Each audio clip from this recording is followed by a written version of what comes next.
I'm Adrien Douady.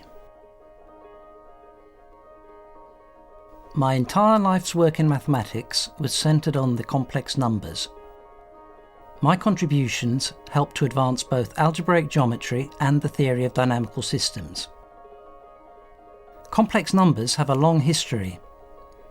You see here on the left Tartaglia and Cardano, mathematical pioneers who lived during the Renaissance. On the right, Cauchy and Gauss, who consolidated the theory during the 19th century. Complex numbers are not really as complicated as the name might lead one to believe. At first, they were called impossible numbers. Even today, they are still sometimes called imaginary. Well, it's true, it does take a little imagination. Yet today these numbers are everywhere in science and are not really mysterious anymore. In particular, thanks to them, one can construct beautiful fractal sets, something I worked on a lot. I even produced a film, The Dynamics of the Rabbit. It was one of the first animated films in mathematics. Let me begin by explaining the complex numbers on the blackboard. Mathematicians just love writing with chalk. You'll see in a minute that my ruler, this set square and protractor, behave rather oddly sometimes. Let's draw a graduated line on the blackboard. One of the most beautiful ideas in mathematics is to link geometry to algebra. This is the starting point of algebraic geometry. Just as we can add numbers, we can add points. Here is a red point on the line and another blue one. Let's add these 2 points. We get the green point. 1 plus 2 equals 3. When the red and blue points move, the green point, which is the sum, must move too. More interesting still is multiplication of points. Let's look at multiplication by -2, for instance. It transforms the point 1 into the point -2, of course. And if you multiply again by -2, you have to do the same thing. Change sides with respect to the origin and double the distance from the origin. You get 4, of course. If we multiply twice by -2, we have multiplied by 4.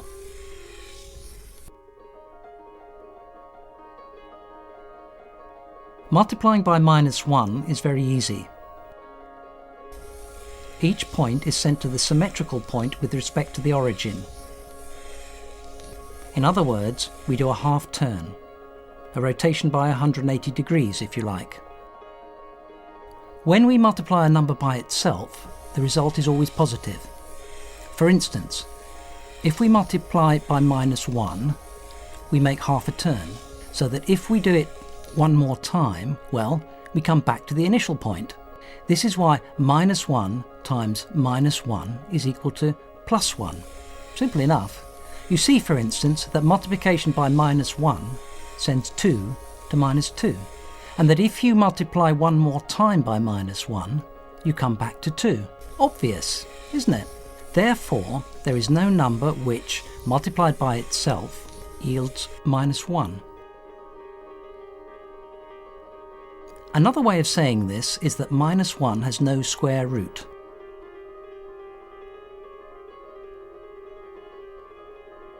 But of course we are underestimating the inventiveness of mathematicians.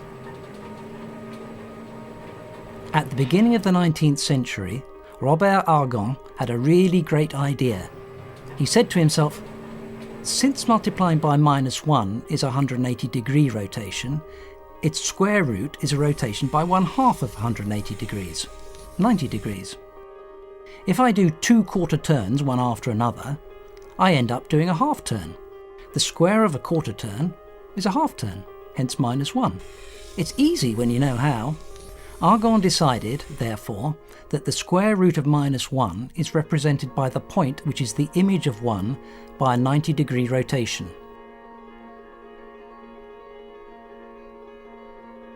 But of course, this forces us to leave our horizontal straight line, since we have just agreed to associate a number to a point in the plane which is not on the line. As this construction is a bit strange, we say that this point, the square root of -1, is an imaginary number. And mathematicians denote it by I. But once we have the courage to leave the line, everything else is easy. We can represent 2i, 3i, and so on. Each point in the plane represents a complex number, and conversely, each complex number defines a point in the plane. Points in the plane become numbers in their own right. These numbers can be added, just like usual numbers. Look at the red point, which is the point 1 plus 2i. Let's add 3 plus I, which is the blue point. Well, you add them just as school children do. That gives us 4 plus 3i. Geometrically, this is just addition of vectors. You see that it's no problem to add complex numbers.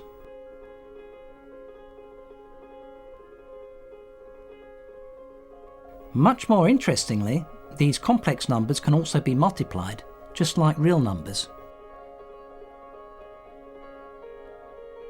Let's see. We know how to multiply a complex number by 2, for instance. 2 times 1 plus 2i gives 2 plus 4i. Geometrically, multiplying by 2 is easy. It's just scaling up by a factor of 2. If we double the red point, we get the green point.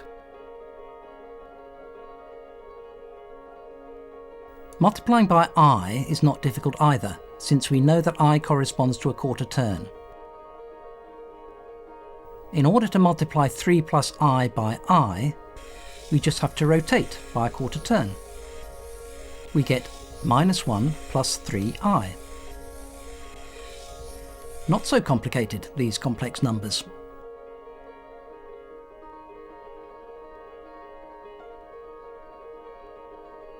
And finally, we can multiply any two complex numbers with no problem whatsoever.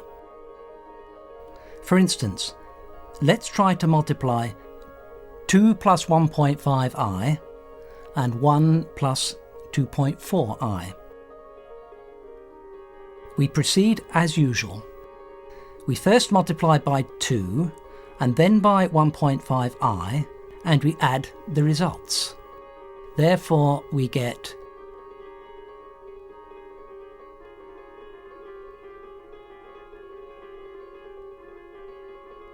which is -2 plus 4.8i minus 1.5i plus 3.6i times I.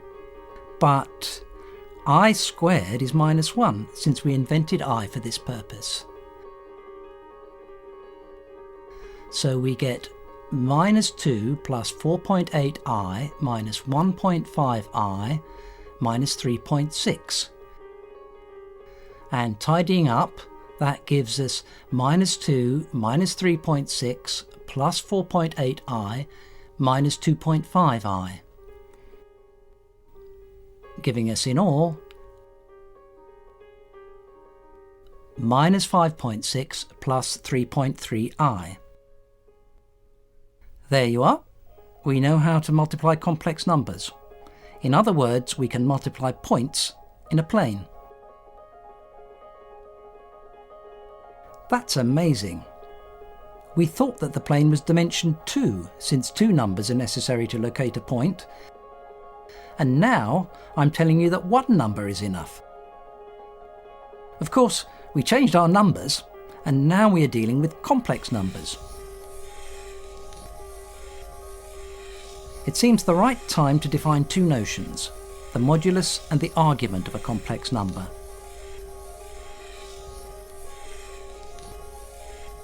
The modulus of a complex number z is just the distance from the origin to the point that represents z in the plane. Let's use the ruler to determine the modulus of the red point, which is 2 plus 1.5i. Let's see, it measures 2.5. The modulus of 2 plus 1.5i is therefore 2.5. For the blue point, I get 2.6. And for the green point, which is the product of the 2 points, I have 6.5. As a rule, the modulus of a product of two complex numbers is just the product of the moduli of the two numbers.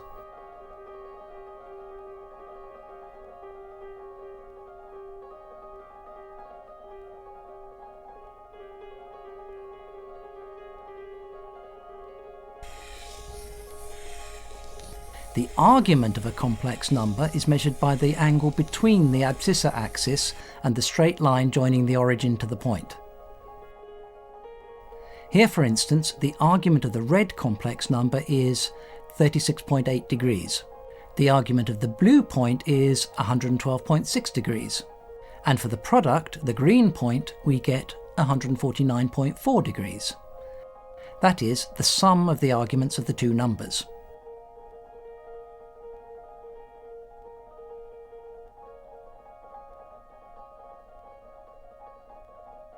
When we multiply two complex numbers, moduli are multiplied and arguments are added.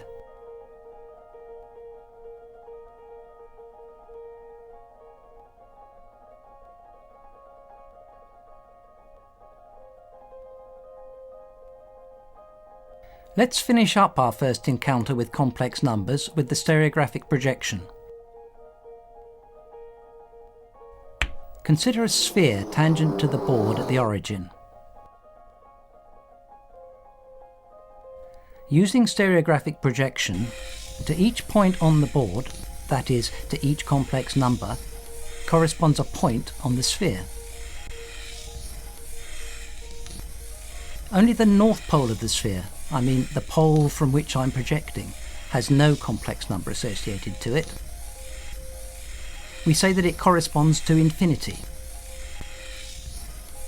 Therefore, mathematicians say that the sphere is a complex projective line. Why line? Because one needs only one number to describe its points. Why complex? Because this number is complex. Why projective? Because we added a point at infinity using the projection. Aren't mathematicians strange when they try to tell us that the sphere is a straight line?